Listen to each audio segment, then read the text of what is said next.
So I am a torch worker. It's one of my favorite things to do with glass. I start off with very small rods like this, and then I can end up making pretty much anything that my imagination allows me to. But for the most part, you see people just making beads. And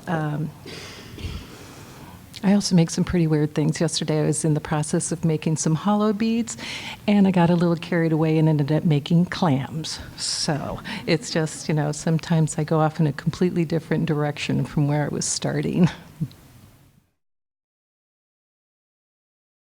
I guess I could say having a favorite is really hard because I like to play with all the different methods. I have actually done torch work at one time at the Craft Center, which is where a lot of us have spent time. Kelly teaches there. Renee has taught there.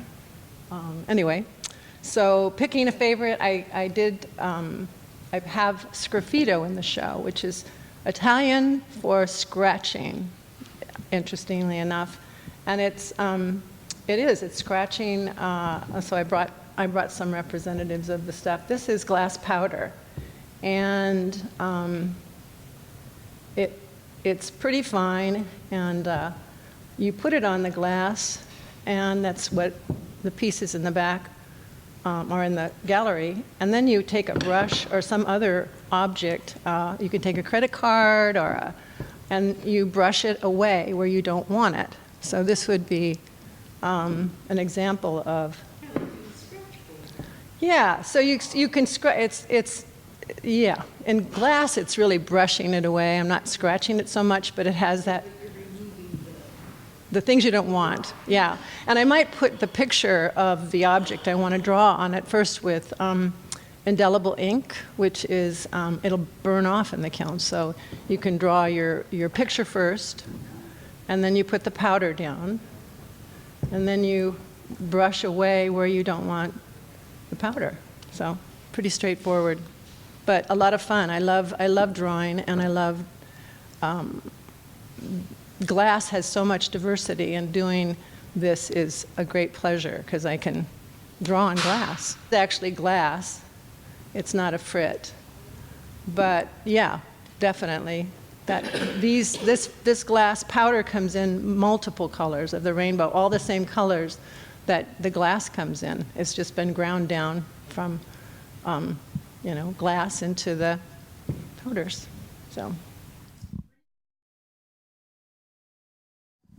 So I like putting images on glass and mark making. And with the silkscreen, I think generally everybody knows what a silkscreen is. So to silkscreen on glass, I use enamel. You can use powder, but I like enamel most of the time. And the enamel itself is a fine powdered glass, finer than this, and you mix it with a medium. I use water because that makes water-based medium because it makes your screens easier to clean out. I can clean it out with a hose. And most of the process and most of the time is spent in getting the image ready for the silk screen. That's where you put the time in. And then once it's done and your silk screen is ready, you can use it again and again, but I have found they don't hold up quite as long as with regular imaging because you're actually rubbing glass on your silk screen. So your silk screens have a tendency not to last quite as long, but they still last a long time. I like glass. I like the luminescence of glass and the durability. I also like the fact that you can take it and make something functional with it. And I love paper, but it's not necessarily functional. And this way I can take that same image and put it and make a bowl or a platter or some other object that I can enjoy the silk screen on.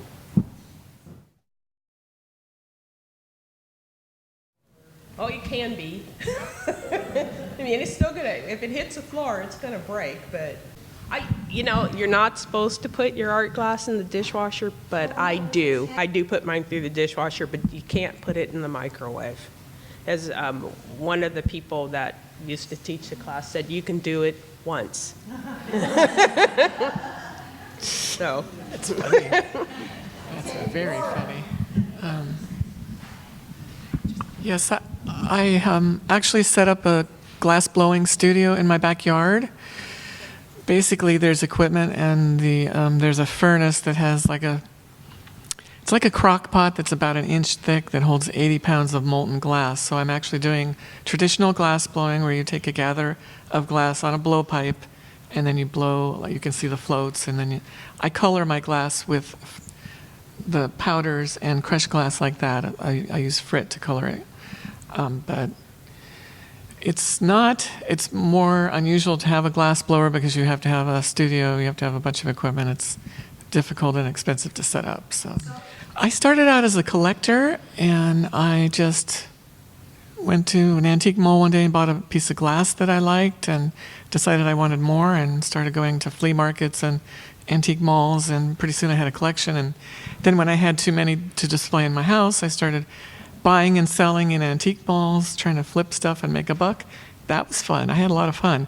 And then I'm like, I must be the crazy glass lady. So then from there, I just decided to try making it, and took a semester of glass blowing at Santa Monica College. And then after that, I built a shop.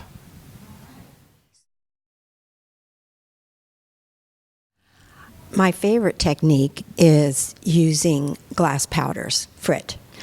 And I love it because of the versatility of combining colors and shading and texture, because frit comes anywhere from powder to a coarse, like a 1/4 inch crushed glass.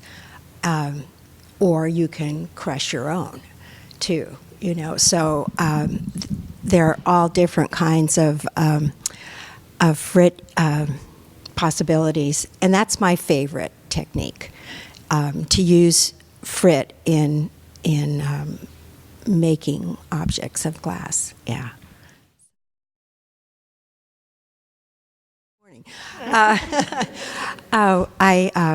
I started teaching. I was a student at the OSU Craft Center where I teach, and an opportunity came up for me to step up and teach, and I team teach with another woman who's had more experience than me. I've been doing fused glass since 2003, and previously in the 70s, early 70s, it was stained glass, and I originally started taking fused glass classes because I thought I could use my stained glass scraps from years ago and just fuse them together and come up with something. Well, unfortunately, they're not compatible. You can't do that. But I was hooked after the first class that I took.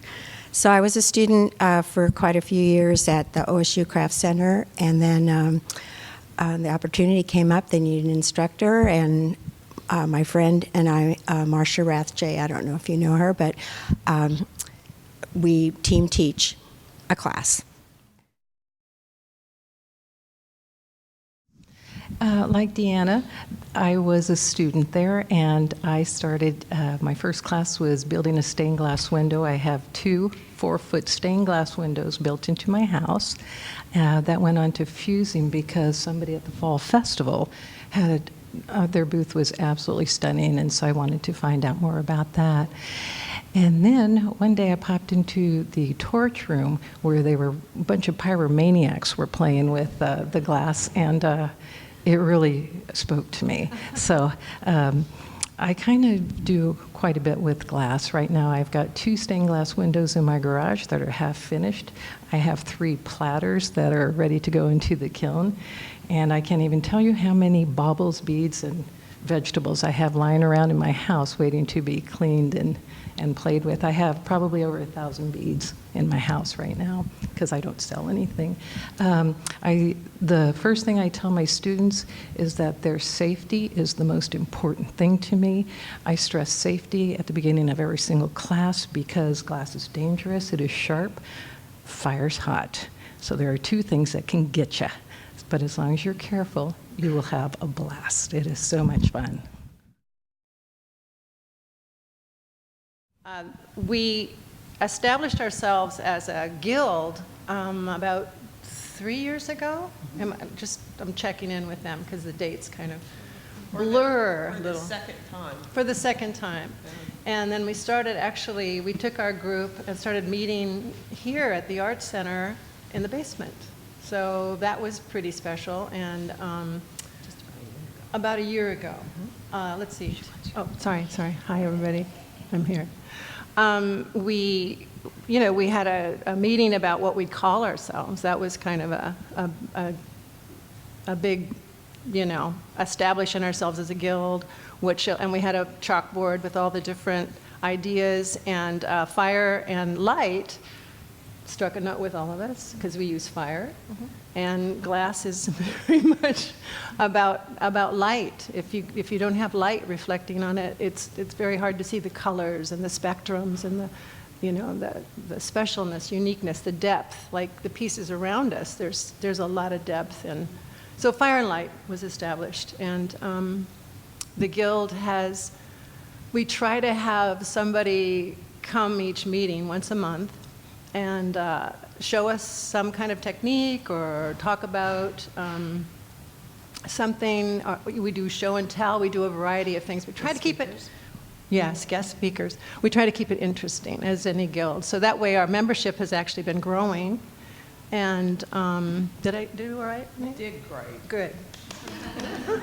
Here's a question. Any more to add to that? Okay. Yeah. So the guild operates together as a group, and we operate separately as individuals. So over the year, there's been a lot of shows that members have participated in.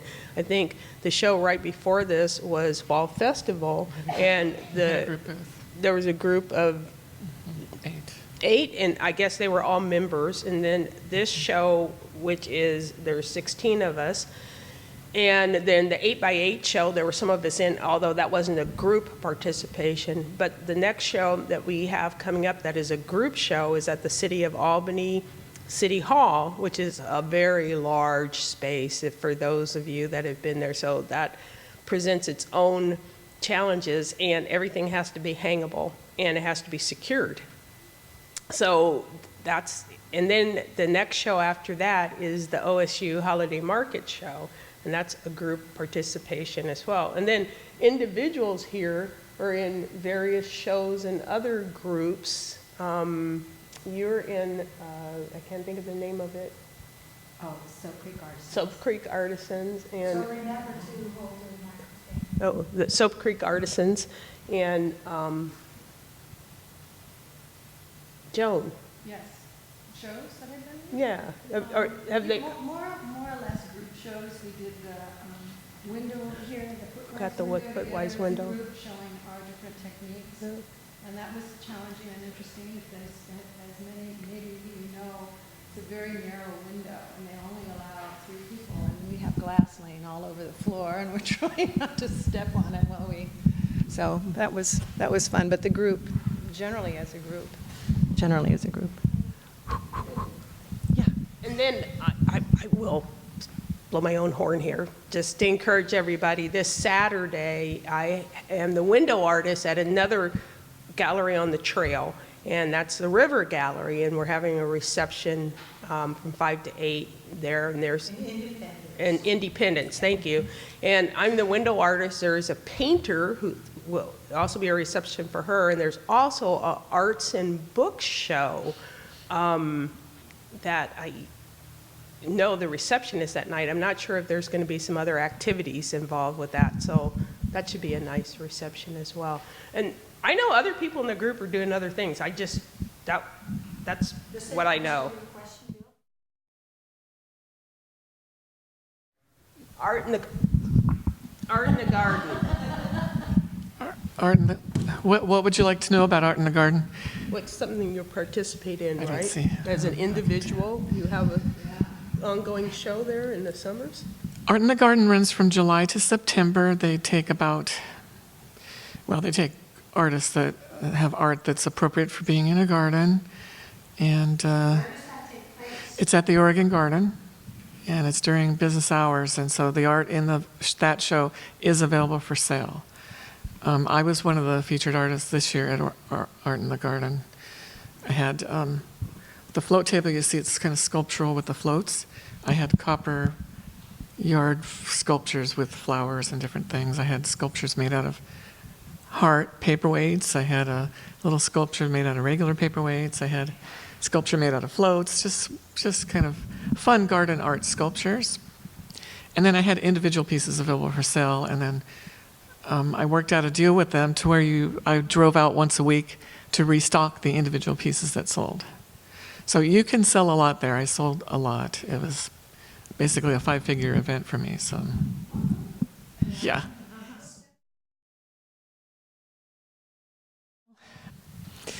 For a long time, the Guild did focus a lot on just show and tell. Here's how this fusing glass interacts with this fusing glass, and for a while it was like pretty uninteresting to me. But now that we've come together to do shows, we promote each other. We have somebody will come in and bring different molds, or they'll bring dichro glass, or they'll share different techniques. It's even for me as a blower, I've learned things that I can apply in glass blowing from the fusers group, which is, you wouldn't think that, but it's actually true. So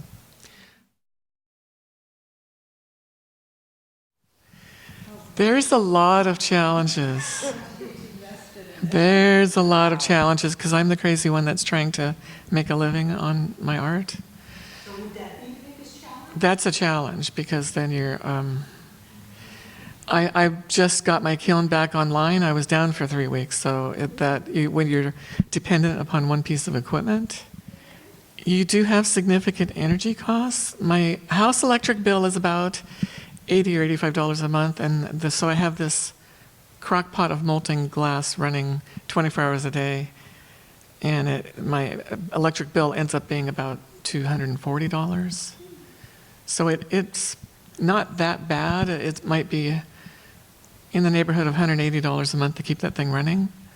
But if I do 6 pieces of yard art at $30 a piece, there's my $180, so I can pay the electric costs in one glass blowing session. So it's really not that bad, but it is significant. And then you have propane costs, the cost of the glass.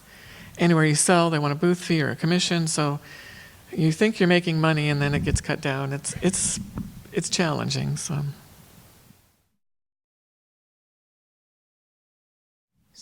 So before I answer that, I just want to jump back to the expense. When you run a kiln, it's a much lower cost than Lauren has running a furnace. And because one, the kiln isn't on all the time. It's not on 24 hours. And I do believe, and I could be wrong, that it's only pulling electricity when it clicks. Cycles, thank you. Cycles on and off. Yeah, so the cost is much lower than you would think for kiln glass. However, the glass is really expensive, and the price keeps going up, and I think maybe some of you heard there was a whole to-do over chemicals in the water and in the ground up in Portland a while ago, and during that interim period, 2 glass makers shut down, and the third No, they didn't relocate. They reconstructed their furnaces and their systems, and their prices went up again. And so now we're much more limited as to where we get our glass, and it's much more expensive. So I think that's a challenge. But then again, I'm not trying to make my living from the glass. Oh, I'm not trying to make my living from the glass. This is my side gig, one of my side gigs. So I think the cost, though, is steep, and the fact is glass is heavy and it's breakable. So anytime you need to transport something somewhere, you really have to think about how you're going to package it and how you need to get it there in one piece. No, obviously not. And I was like, yeah, but I want to make a big bowl anyway. So, And it's a lot more fun. It is. And, yeah. I'm retired, so this is, I don't have to rely on my glass work, thank goodness, to make a living. Because I don't make as many pieces as I'd like, just with time limitations and that kind of thing. I'd say maybe 2, tops, yes. So the challenge for me is planning ahead. You don't just go cut a piece of, if you want to make a functional piece, say a bowl or something like that. Did you talk about the process of slumping? Mm-hmm. Okay. All right. The first step in creating a bowl, say, is determining what you want it to look like and finding a mold or making a mold to fit your design. And there are a lot of molds that you can purchase, and you can also make your own mold with different materials. So that's the first determination. And then you cut the glass to fit the mold. And you cut, it comes in sheets of 1/8 of an inch thick. And so it's fragile. And the sheets sometimes are 48 inches tall by, say, 24 inches. So that's the largest, kind of thing. But that's also the most cost-effective way to buy the glass as well. So you cut your shape. Say it's a round bowl. Cut a circle.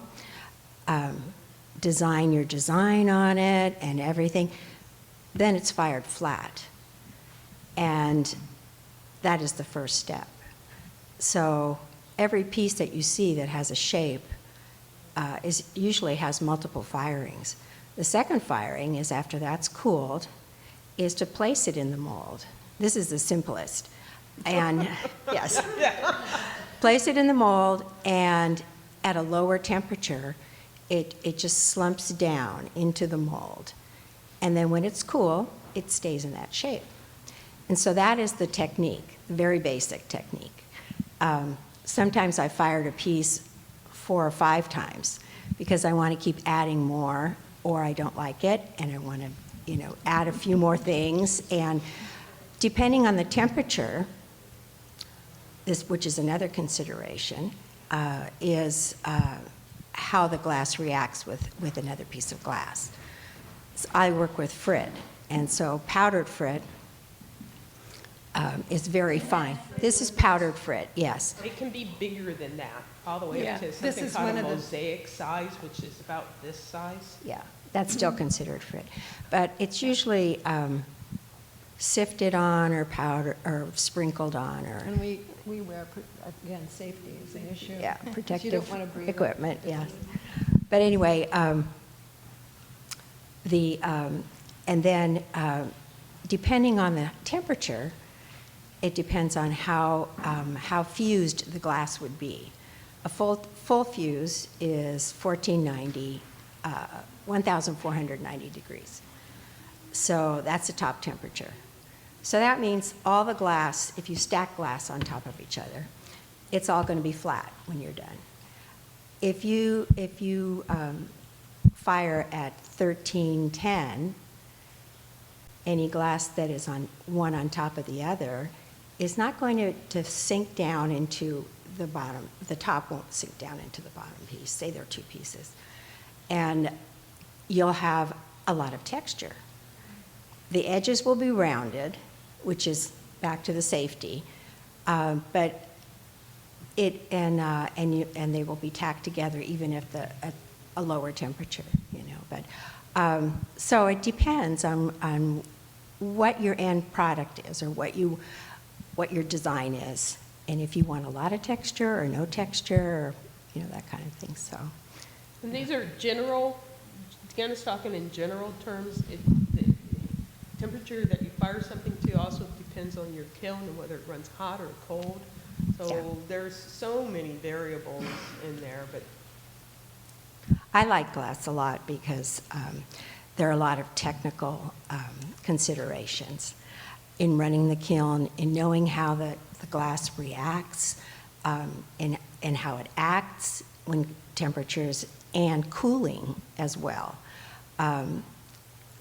Glass doesn't like changes in temperature, quick changes in temperature.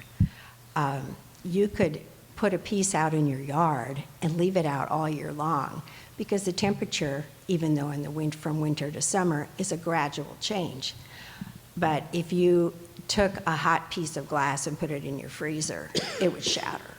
So it's the same thing when you're cooling your glass. In heating the glass, the molecules separate and move around.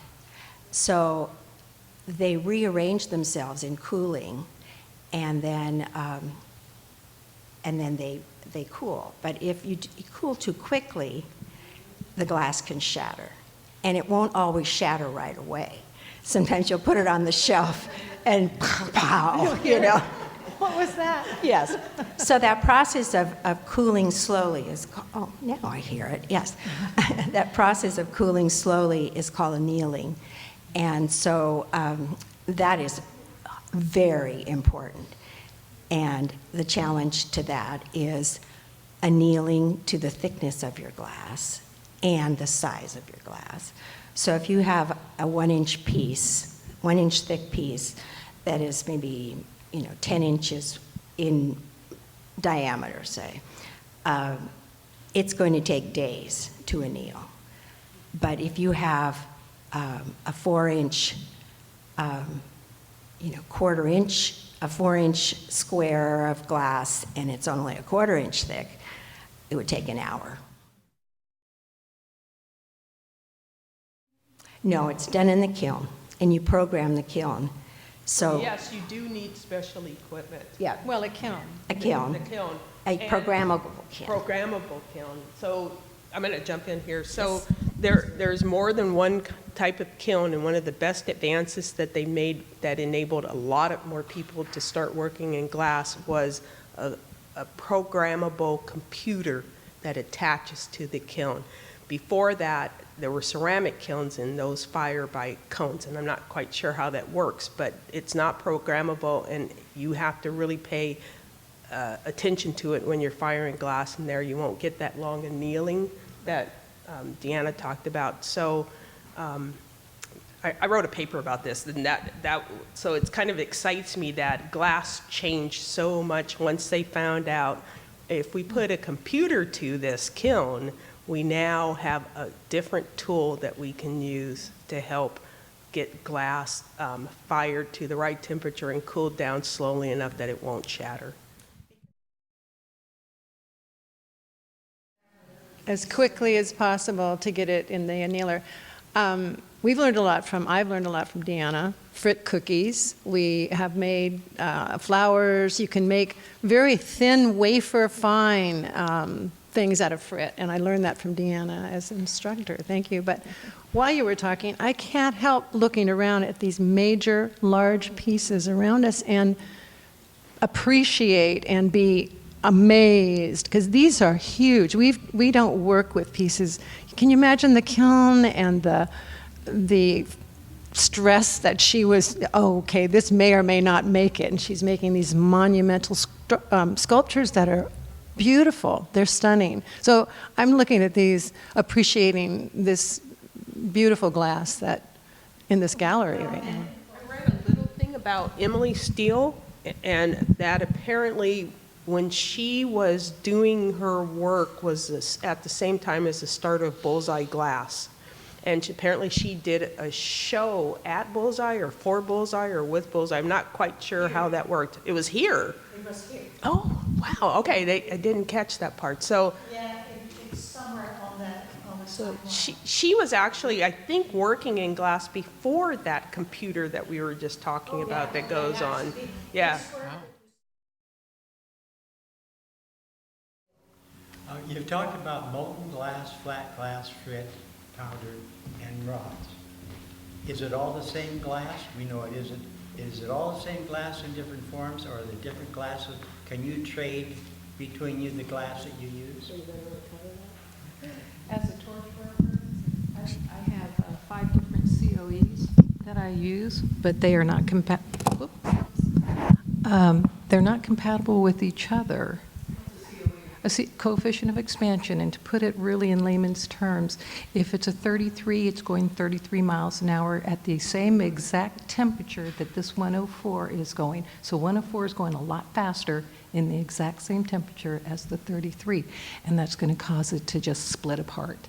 And maybe not now or tomorrow, but soon. And it will happen with COEs that are even close together, like a 90 and a 104. That can also happen. And you know what? I could argue with that. As a torch worker, you can use 96 Frit on your beads that are made out of 104, and they will never pull apart because the Frit is so small, it can't do it. So as a torch worker, you can cheat. You can cheat science. No, but if you guys want to. So the basic torches use a propane and oxygen mixture to get the temperature up to about 6,000 degrees, which you really don't need, but the glass will melt instantly. And unlike fusing, you can see what you're doing right away. You can see the outcome right away. You can look at it. Just put it in the kiln, you're done. You don't have to wait for the kiln to, cool off for 4 or 5 days. You don't have to go through all these different steps to get to the end product. You just stick this in there with a couple of other colors. You end up with some really nice things. So it's very fast, what do I want to say? Gratification, that's it, yeah. So if you need gratification quickly, this is the way to do it. But like I said, I also do stained glass. I build stained glass windows, and some of that glass is too beautiful to throw away, so I torch it, and I make beautiful beads out of it. Same with fusing glass. It is a 90 or a 96. You can torch the ends that you cannot use for any other projects, and that's pretty nice. So there's very little to no glass waste in torching. And if you talk to other torch workers, they'll tell you the same thing. So getting back to Hester's question, I do use a torch with a propane and oxygen mixture. And then I think I did answer that, didn't I? I'm just beating a dead horse, sorry. So, yeah, different types of glass. So there is one other type of glass that people try to work with, and you can do it very successfully, and that's window or float glass. And a lot of people collect windows and they put them together and they put it in the kiln, which is almost guaranteed that unless all the pieces are from the same window, it's incompatible. And but it can be done. And we have one member of our group that works a lot with float and window glass. And but he's very consistent on making sure, where it comes from and making sure that. Much cheaper. And it also has recycling. It also has this lovely green tint to it that, which is one way you can tell that it's not compatible glass. I just wanted to say that the same thing applies to blowing. You can't throw the window glass and the beer bottles and any old glass in the kiln. I do buy glass blowing nuggets. It comes in a big bag. It looks like little ice cubes. It's special blowing glass. And when Renee was talking about the environmental issues, my blowing glass was unavailable for 16 months and I survived. I bought a year's supply, and then the stuff, when I made a piece, there's stuff left on the blowpipe. Knocked that leftover stuff off, separated it between clear and color. The clear went back into the kiln. I was able to nurse my 1 year supply for 16 months until the supply came back online. But yeah, during that it was period, brutal. it was Brutal. hard to find a lot of different glasses, and some have never come back, and they will not come back. Which is a shame. It is. Because I love those colors. Oh. I think that the challenges come when you spend a little too much time on Pinterest and you want to make that, and you're sitting there going, okay, how do I do this? How do I do that? Probably took me 16 months to figure out how they made one bead. Just, playing with how did they do this? How did they do this? Because there wouldn't be a tutorial out there on YouTube. So.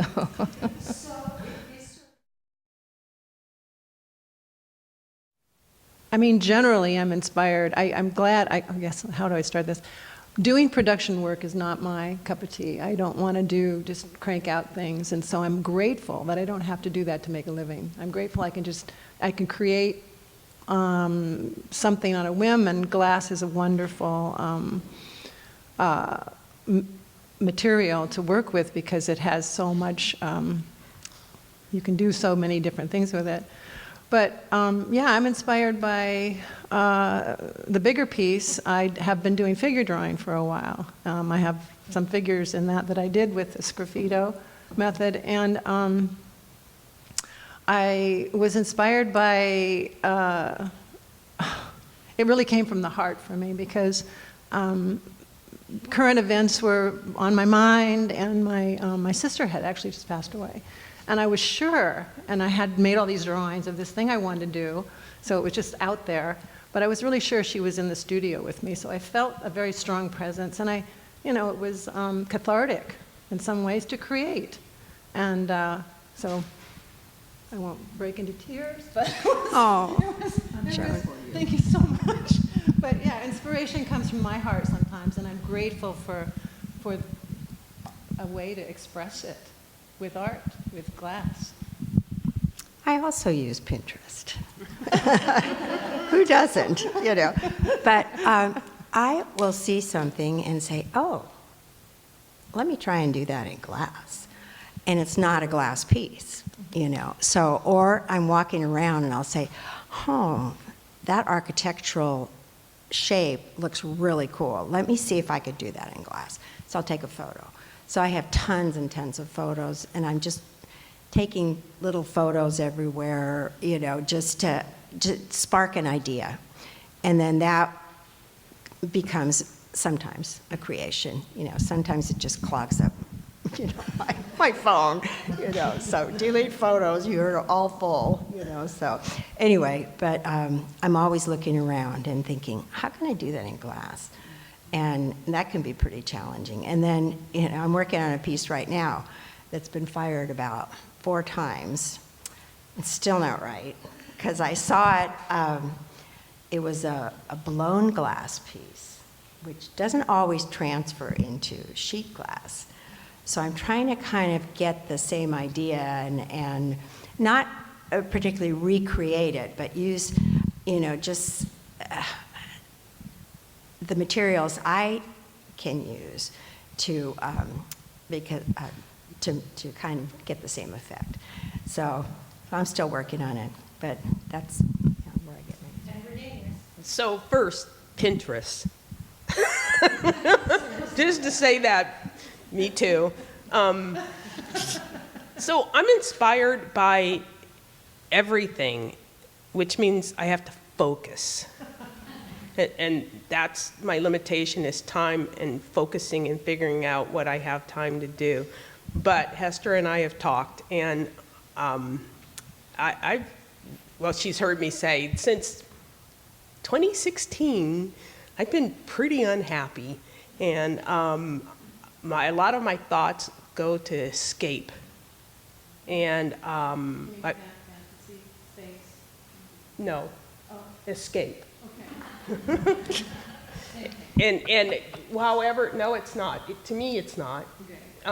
However that might be, like, I do read a lot of science fiction, but sometimes that escape can be underwater as well as space, or just maybe it's just going outside and escaping whatever noise is around me.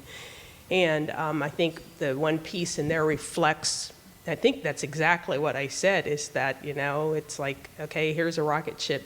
This is rocket ship number 2. This time I'm going to put some glitter on it. Let's see if that helps. So I think I'm kind of feeling inspired by trying to make myself another place to be. I kind of talked about how I was a collector, which got me into trying to do the glass blowing. So clearly my inspiration is vintage and antique glass. And if you see, you'll see in the gallery over here, the little Jack in the Pulpit piece, the blue one, is that's actually a Victorian style, and that probably took me about 2.5 years of practice to be able to get that shape down, because you've got to create the foot, you've got to stretch it out, you've got to push that bubble out to the end, you've got to flip it around. There's 30 different moves to create that piece, and it's just something that I really liked and decided I was going to learn how to do.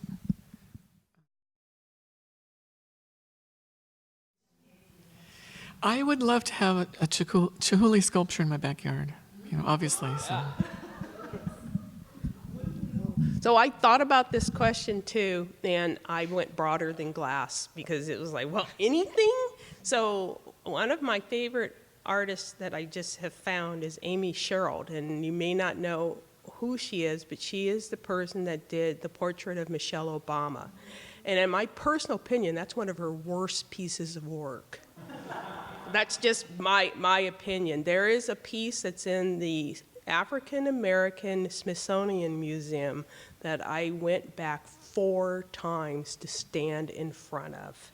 And I cannot tell you what the name of it is. It's a black woman with very short hair in kind of a wild outfit, drinking a cup of tea with her finger held up with this look on her face like, what am I doing here?